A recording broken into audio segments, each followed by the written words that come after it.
everyone. This is Steve Kress. I'm the director of Project Puffin in the Audubon Seabird Restoration Program. I'm on Seal Island National Wildlife Refuge now, one of 7 field stations that we operate during the summer. I'm visiting with Keenan, Colin, Rock, and Andrea, who are working out here studying the seabirds. I'm only here for a few days, so it's fun to have a chance to show you the island. It's a windswept island, no trees on it at all. 65 acres total, part of the National Wildlife Refuge system. We have a small field camp out here, a rugged little spot, outermost house, Penobscot Bay.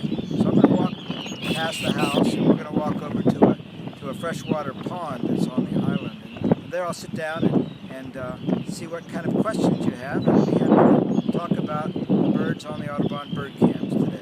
So let's go for a little walk.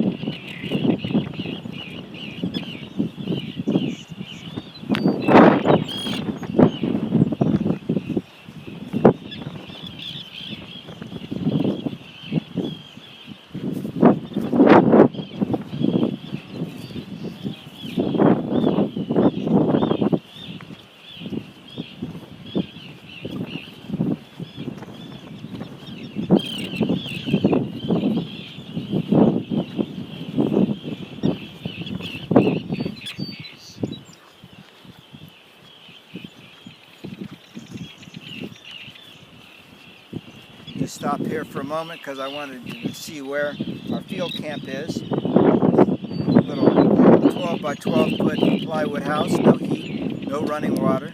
Only solar power runs it. We bring all our fresh water from the mainland. And the interns that live here have little tent camps on tent platforms. Each one brings their own tent. It's a beautiful day today, but it can often be extreme weather. So extreme that trees can't even grow on this outermost rock.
Okay, we're down by the pond. I want to thank Keenan for that great job showing the island to you and the research camp. My wife Elissa and daughter Liliana are out here with me for a couple of days, so it's great to have a chance for them to see the island as well. So we are down by a little freshwater pond, and I'm going to be trying to answer some of the questions that you have.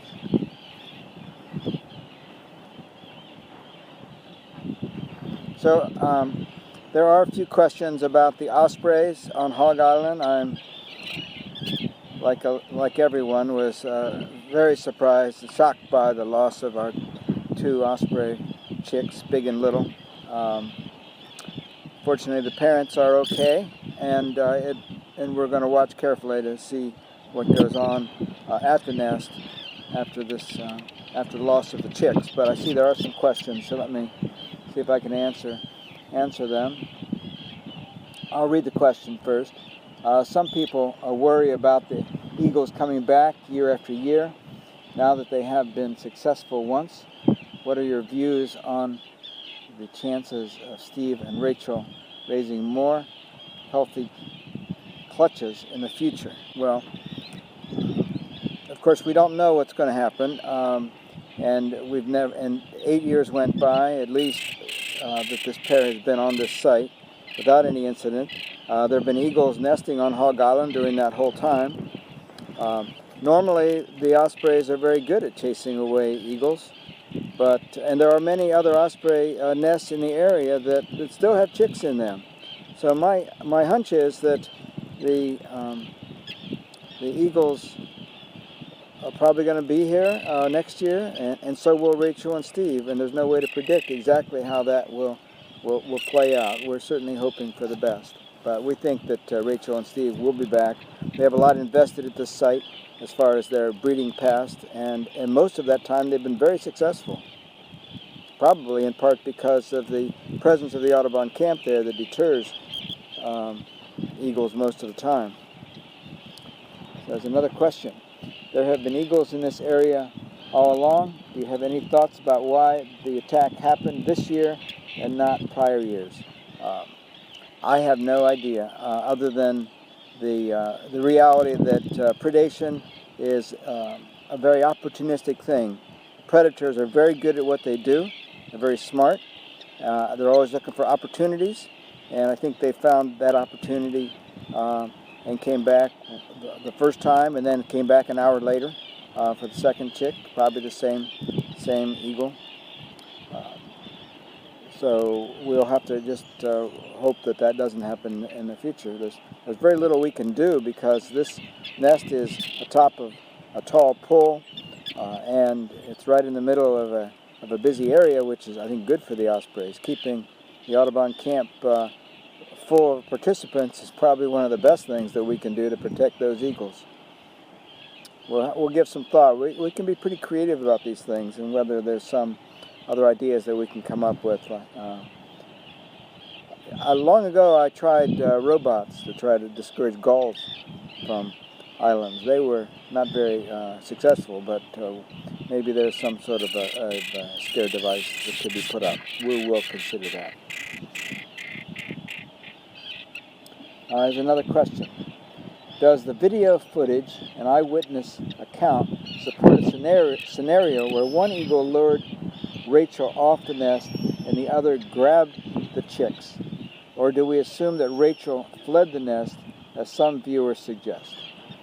The eyewitness account suggests that the eagle on its first attack was chased by the ospreys, drove the eagle to the ground, actually, and the eagle had a hard time getting windborne again. It drove right to the lawn area, and then it flew off right over the chef, who was in a hammock nearby. So that suggests that the ospreys were defending the nest vigorously, and vigorous enough to hit that eagle and chase it to the ground. And in the recorded version, I've looked at that several times, and I hear an osprey calling in the background, giving the alarm call.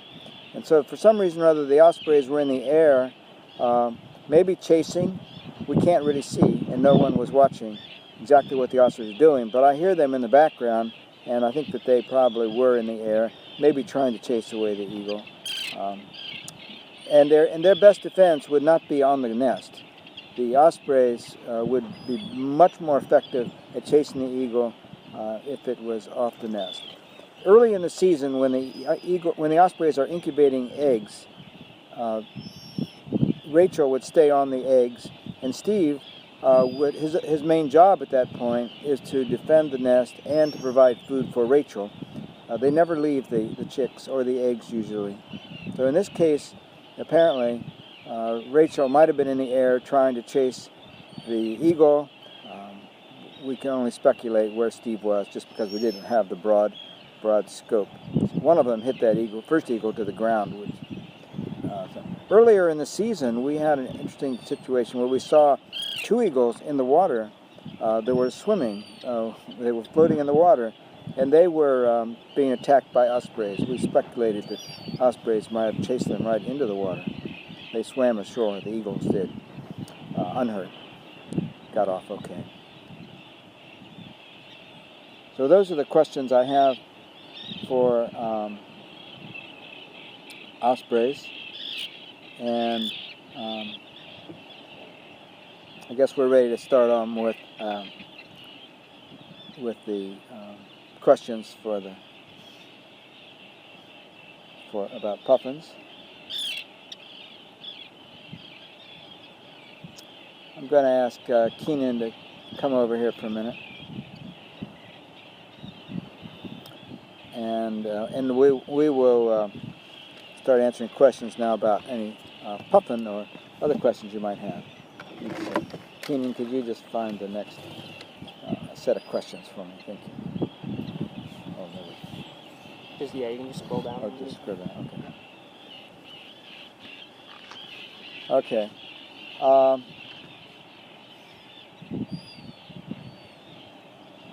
I'm gonna get a little closer. Someone asked. They were having trouble hearing. Okay. I hope that's better. I will speak up a little bit, and I'll bring this microphone a little closer.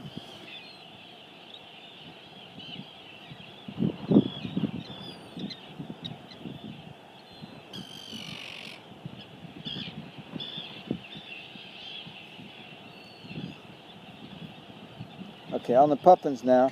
How much fish will the baby eat during its first days?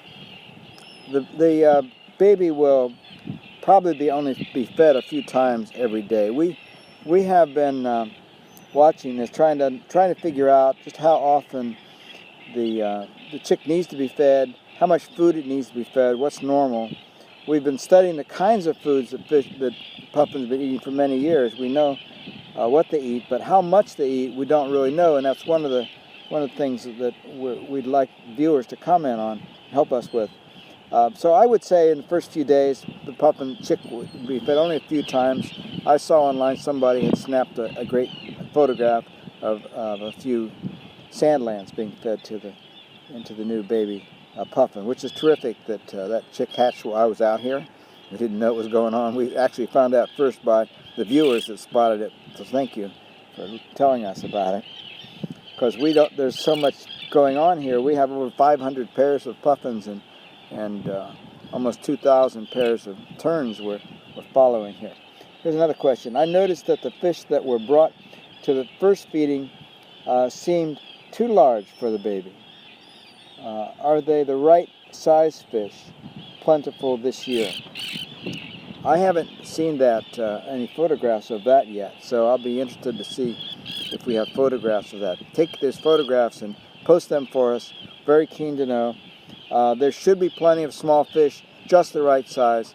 I've spent some time in the bird blind since I've been here, watching other nests, and the favorite food that the puffins are eating this time of year are sandlands, which is a long, narrow fish that is, most of them are about 2 to 3 inches long, very, very skinny, and that's just the right kind of fish. Sandlands are high in protein and high in fat, and if there's an abundance of sandlands this year, the puffins are going to have a great year. Again, we're watching that carefully. It's not just the kind of fish, it has to be enough of the fish.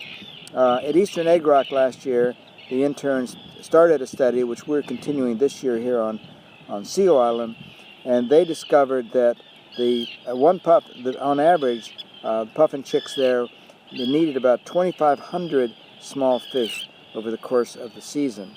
And of course, as we learned a few years ago, they can't be too wide, like the big butterfish, which has the right nutrition, but they're just the wrong shape, the chicks to swallow. We haven't seen any big butterfish brought in by any seabirds out here yet this year, and that's encouraging. We've seen many of the small sandlands. In fact, yesterday, in a blind stint that I did in the early morning, I saw only sand lance coming in, generally 5, 6, or 7 sand lance at a time to puffin chicks. There's another question. What birds and animals are the biggest threat to the nest for osprey, in addition to owls and eagles? Oh, I'm sorry. I got off to some osprey questions. Let me get back to puffin questions first. I noticed that the fish were brought... Oh, here's another question. Puffin question. Do you know how the adult puffins capture all those fish? It seems hard to do all at once. That is a really interesting question. And here's the answer as best I understand it. And that is that the puffins snatch these fish up, well, probably 1 or 2 at a time. And they're feeding in a dense school. The fish are trying to ball up into a tight ball. And when they get in the ball, they're very close together. So a puffin slicing through that with his lower mandible down, snapping up the fish, grabs a 1 or 2, probably, and then uses its tongue to press up the first part of the catch against the roof of the mouth, which has spiny points that point backwards. And then, with the tongue holding the first part of the catch, it drops the lower mandible, snatches up more fish, and then slips its tongue under them, adding it to the collection. That's why puffins out here on Seal Island are able to bring in 5 or 6 sand lance or small hake without any problem at all. The record number that anyone ever recorded was actually in England, 62 small, tiny little fish, larval fish. Are the waters off Maine right now cool enough for the puffin food supply to be abundant?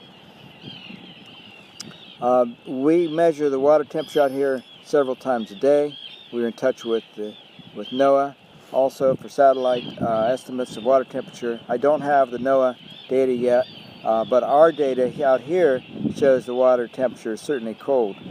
We have not seen water temperature over 50 degrees out here this summer, which is cold, certainly, and that's a good thing. These are cold water fish, sand lance, hake, herring, primary foods, but it's more than the water temperature, it's also the productivity of the water that's important. And the productivity of the water depends a lot on not just the temperature, but also on the amount of fresh water, that is the salinity of the water, and also the acidity of the water. And so there are many factors other than sea surface temperature. Altogether, it has to work to produce abundant small fish.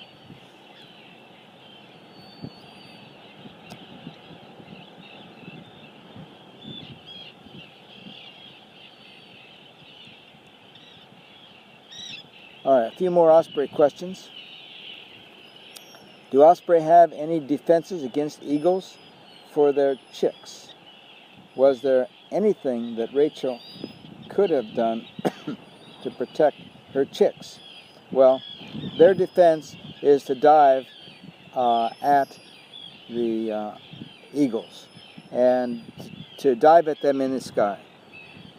And if they see an eagle coming within range, the ospreys, one or both of them, will take off, and they're not afraid at all of the eagles. I've seen it many times where an osprey will dive at the eagle, and the eagle, to defend itself, has to turn upside down and fly upside down with its talons out, and to protect itself from being hit by the osprey. They can be super defensive around their nest. That's what an osprey's best chance is, and just to drive that eagle away, and as I mentioned earlier, maybe even drive it into the water or to the ground. But know that predators are very persistent, and if they get their mind on a meal, they may come back. But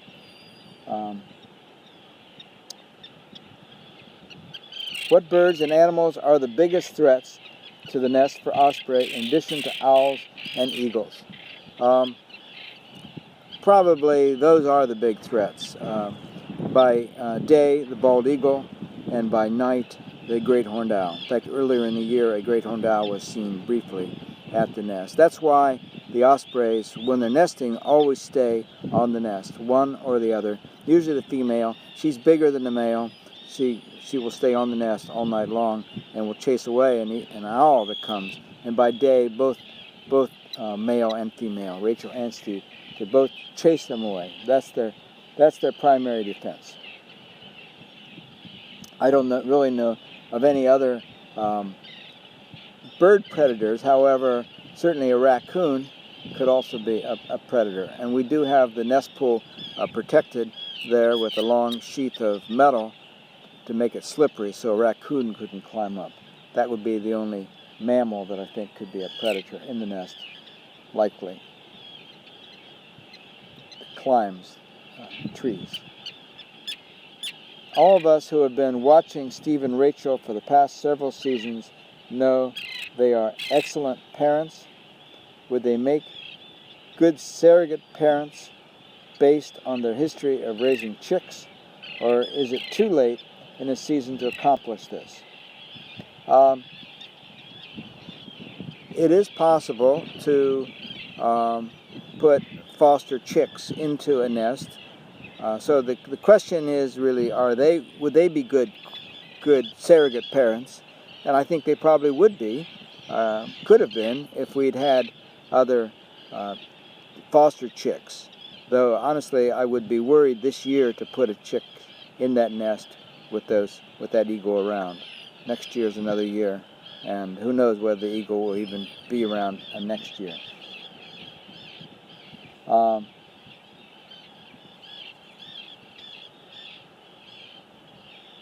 The question is,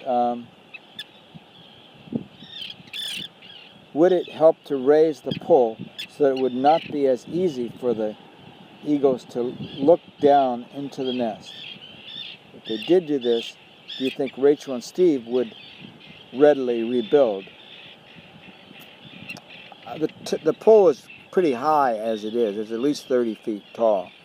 And I would worry that if it was any higher, it would be more vulnerable to wind or some other problems. And I think the height of the pole probably wouldn't make it any more or any less vulnerable.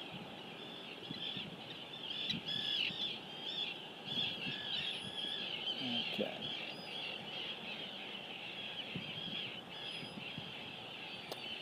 Let's see. I think I don't know if there's any more questions.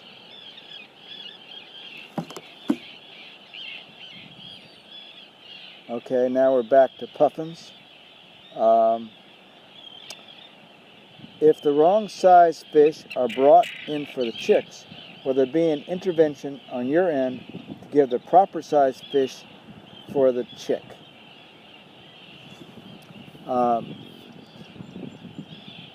We would probably not intervene on that case. The camera is a window on what's going on here. It tells us what's going on, and even if we did intervene on behalf of this chick, it would be it'd be just that one chick. It's not going to affect the oceans around the island, and the chick might still be fledging into oceans that don't have the right kinds of fish.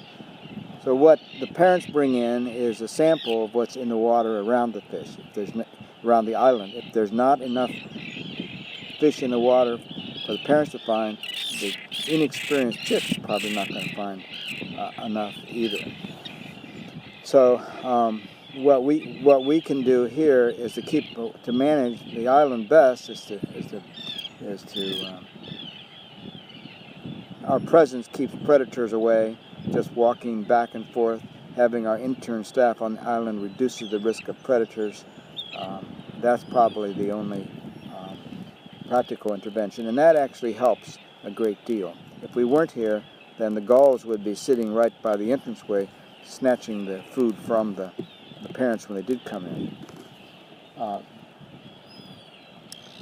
Do puffins drink fresh water?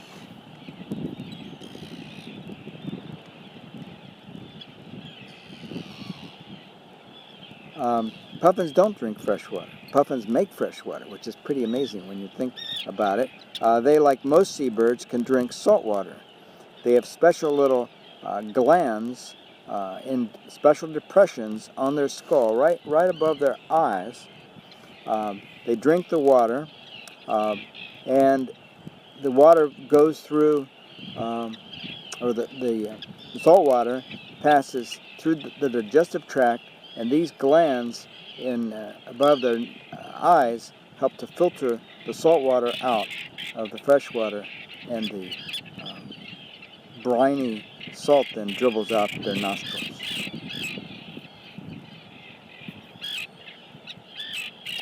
That's not unique to puffins. Gulls have that, terns have that, and birds can develop those salt glands as well. Mallard ducks don't have them normally, but mallard ducks that are on salt water do develop the salt glands.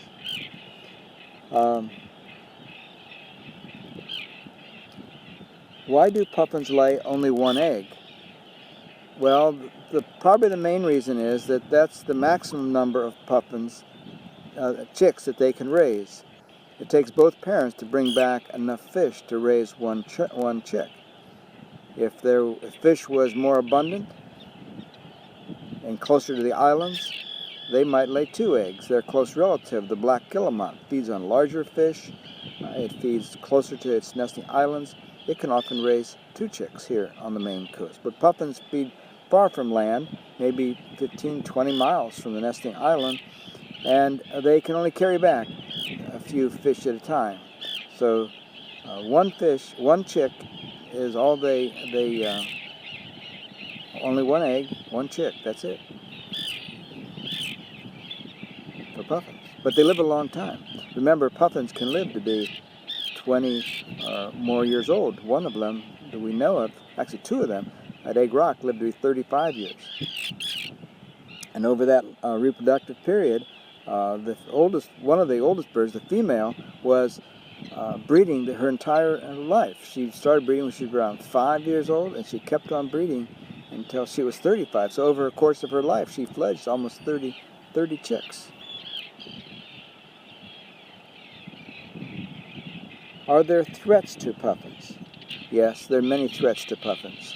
The biggest of all is climate change, the warming of the ocean's waters. We had a glimpse of the potential impact of that during the summers of 2012 and 13, when the waters warmed up just a few degrees.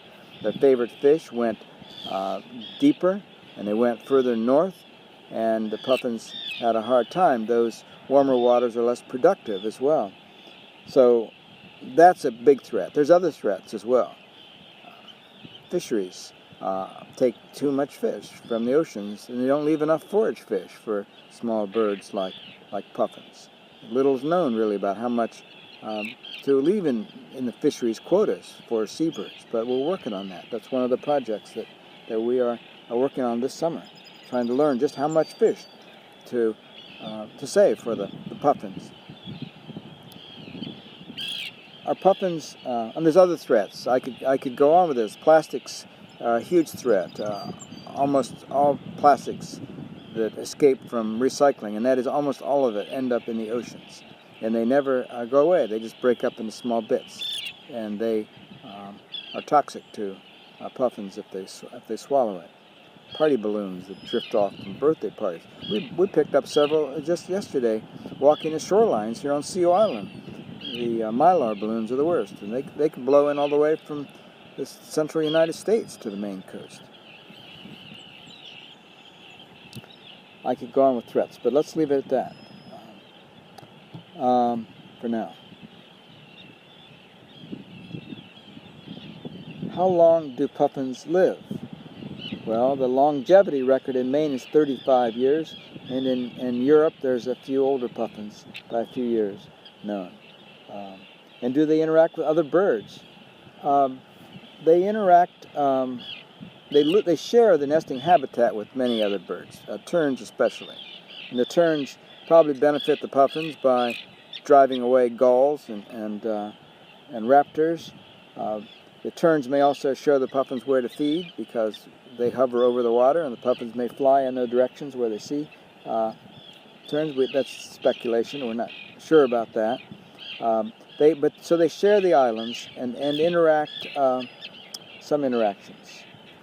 Any news on Hope, the little puffin fledged from burrow 59? Nope, no sightings yet, but you can bet when we see Hope's leg bands, we'll let everybody know. It's possible that Hope could show up this summer. They spend their first 2 years at sea.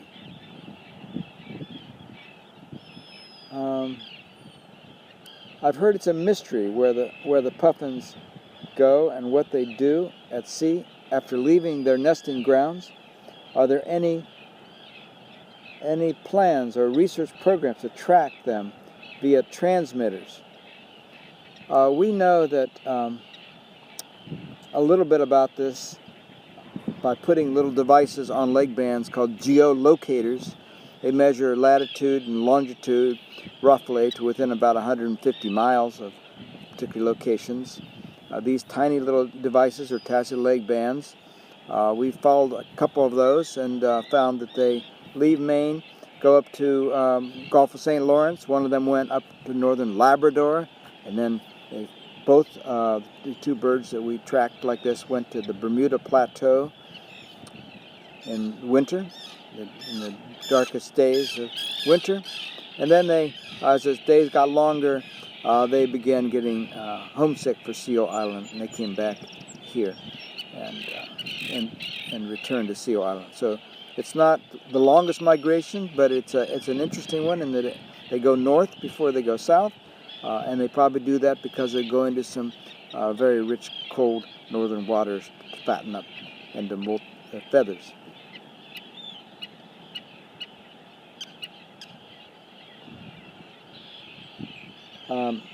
Here's another question. Did the Pacific puffins suffer the same decline in numbers as did the Atlantic puffins?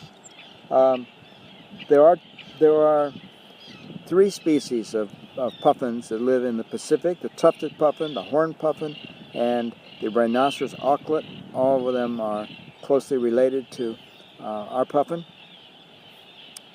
They did suffer declines, but not as extreme from hunting. Their population is now declining. The tufted puffin, especially in Northern California and British Columbia, probably it's thought it's a combined climate and forage fish problem. So there's a lot of concern about the tufted puffin in the southern part of the range. Alaskan puffins, as far as I know, are doing okay right now.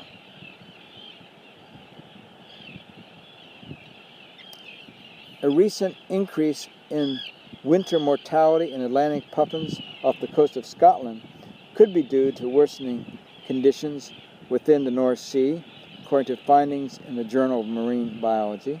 Is this something you have observed off the coast of Maine? Well, in the summers of 2012, the winter of 2012, and the spring of 2013, we saw warmer waters and some very intense storms that seemed to affect the puffins. One of the things and their relatives, the razorbills. Razorbills flew from, normally in the Gulf of Maine, they flew down as far south as Miami Beach in Florida, and some all the way into the Gulf of Mexico, presumably because they couldn't find enough food. Many died, washed up, starved. It's the same kind of thing. That combined with some severe storms that winter and lack of food, but these birds are very tough survivors. Normally, puffins, 95% of the adult population survives from 1 year to the next. That's why in our adopted puffin, when people adopt a puffin, it's likely to return the following year. That's why some of them can live to be 35 years old, because they are such great survivors. But there are limits to it, and the conditions they find at sea and the foods that they require will determine whether they're going to make it back or not. And we've seen in recent years some of the limits express themselves and some reduction. Unfortunately, we often don't know until we look to see which puffins have come back, if it's been a really bad year or not, because from our tracking experience, we know they are far offshore, and they may not be close enough for people to see from land, and they may, if they are starving or get hit by a storm at sea, they just might not come back because of those extreme conditions.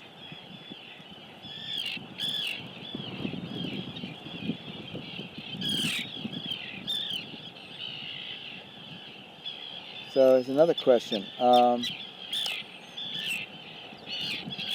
Someone wrote in, I've been fortunate to feed puffins at the Sea Life Center in Seward, Alaska. I've never been able to touch them. What do their feathers feel like, as well as their beak?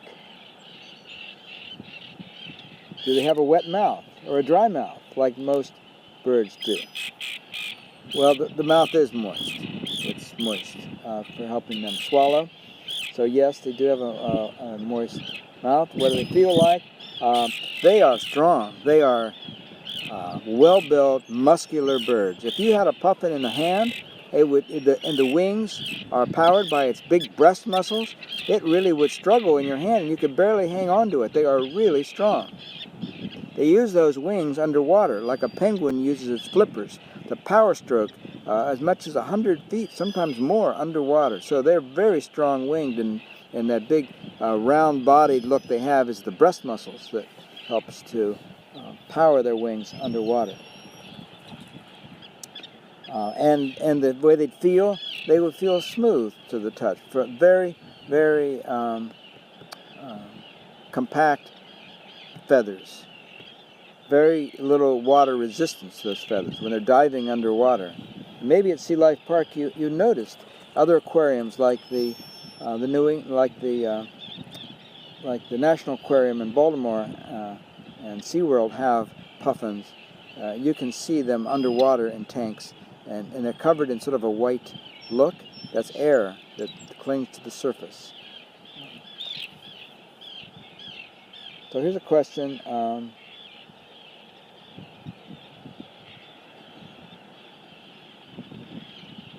Can puffins reproduce for their entire lives? It seems like it. At Eastern Egg Rock, our two oldest puffins, Y33, did have a chick when it was 35 years old. However, Y54, who was a male, didn't seem to have a mate his last couple of years with us. So it could go, like most things, it's hard. We always look for like one answer, yes or no. And here's two of our oldest birds. One was breeding to the last year, and the other one didn't breed. So that's probably it. Some do, and others don't. But it is, in general, most wild birds typically do breed as long as they are alive.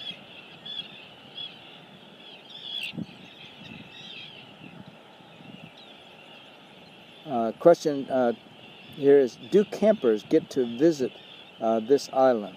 I think the writer's referring to the Hog Island Audubon campers. We do take all of the Hog Island Audubon campers out to Eastern Egg Rock, and we circle around the island in most of our programs, all the programs during the puffin nesting season. And we have one program in September this year where we actually will be landing on Eastern Egg Rock, and there are still some openings in that program. I'll just mention that. It's offered through Rhodes Scholar and Audubon. If you go to projectpuffin.org, you can read about the programs on Hog Island. It's seabird biology and conservation, and in that we will be I'll be directing the program, and I will be taking people onto Eastern Egg Rock to help us with some habitat management projects in September. But the rest of the year we don't land because it would be too disruptive to the thousands of terns and puffins that are breeding there. And none of the programs come out to Seal Island. This is a very remote island. Few boats come this far offshore.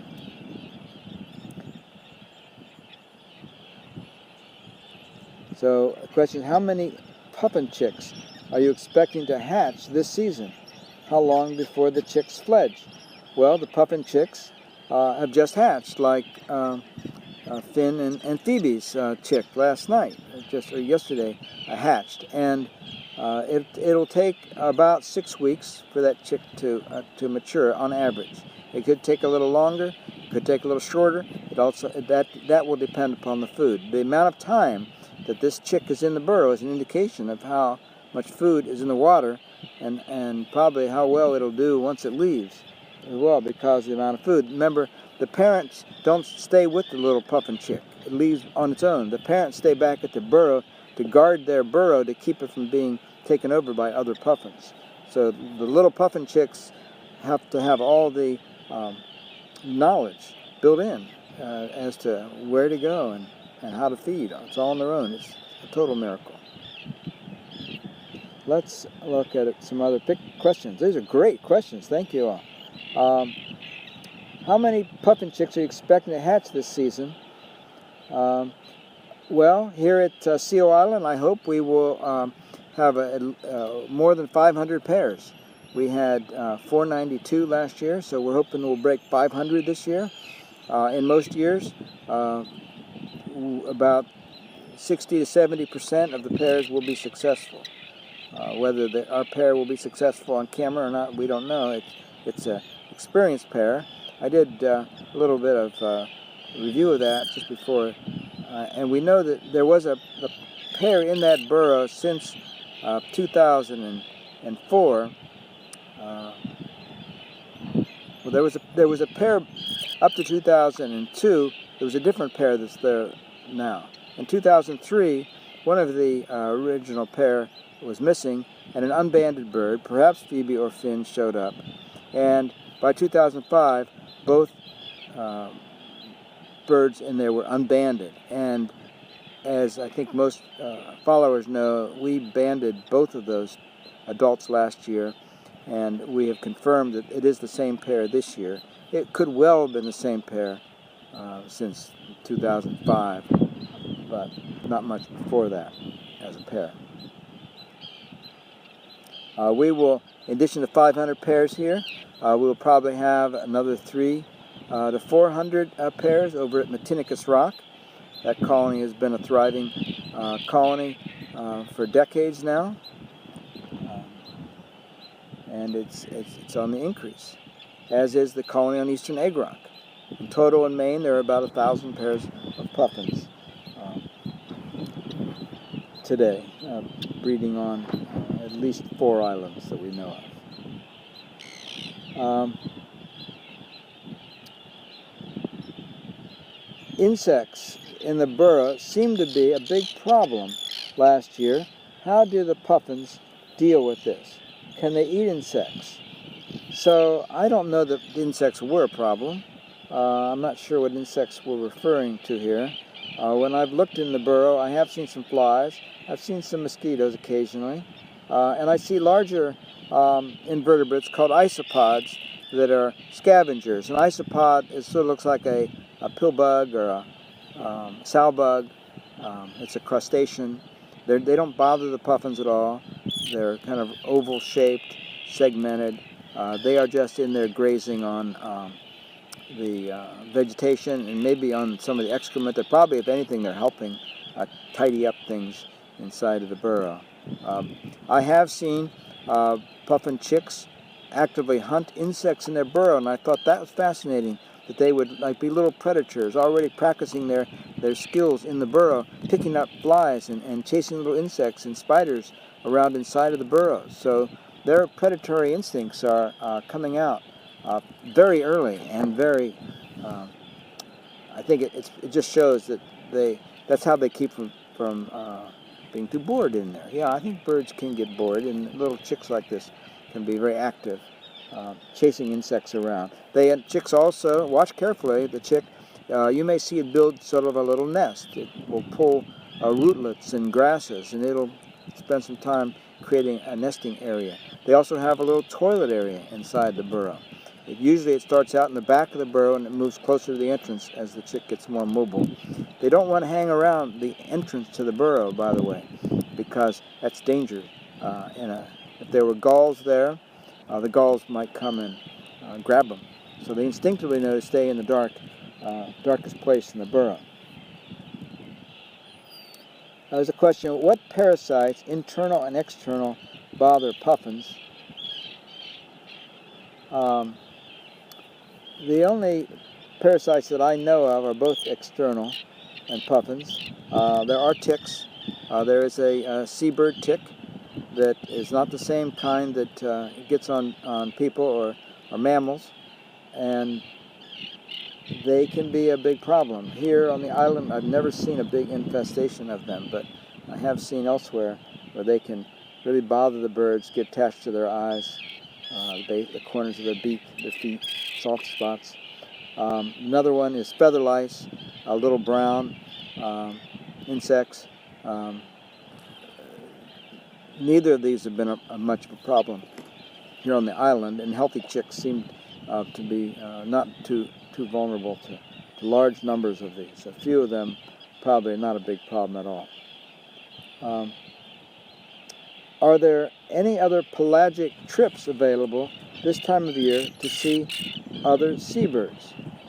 Well, there are the puffin watching trips that go out to Eastern Egg Rock that we sponsor with the Hardy boat out of New Harbor and the Island Lady out of Booth Bay Harbor with Audubon naturalists on board. We encourage people to take those trips. They all go to Eastern Egg Rock, and you see a wide range of birds besides puffins, guillemots, and 3 species of terns, common Arctic roseate, and pelagic birds as well, like the northern gannets and Leach's storm petrels and parasitic jaegers. And those trips just get better as the season goes on.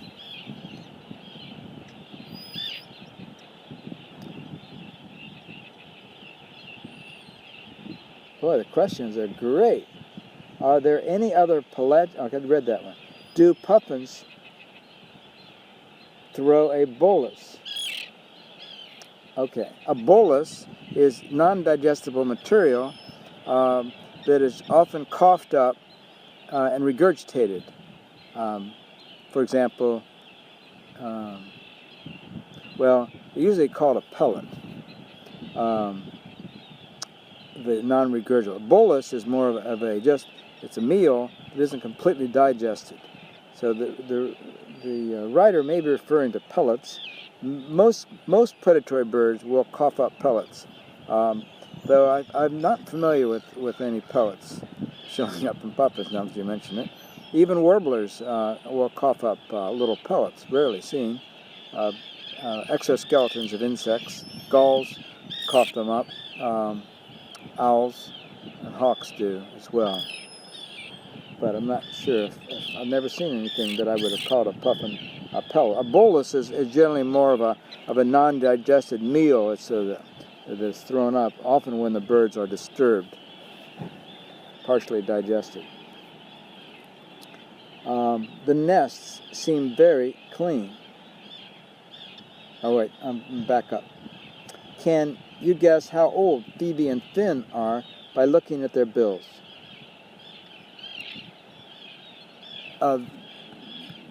They are both sufficiently old to have totally developed bills, and I don't think they're going to get much more changes with time. So no, you can't tell. Only bills that are up to about 5 years of age, you can sort of age by how many ridges they have on the upper mandible, especially. But after that, after about 5 years, you really can't tell them apart anymore. You can't tell how old they are. The nests seem to be very clean. Do the parents carry out the excrement? If so, how do they do this? Puffin nests are very clean, and it's important to be clean because if the chick was getting into excrement, it could damage its waterproofing, and when it fledged, that is headed off to sea, it would sink. In the early years of Project Puffin, I ran into some issues with this.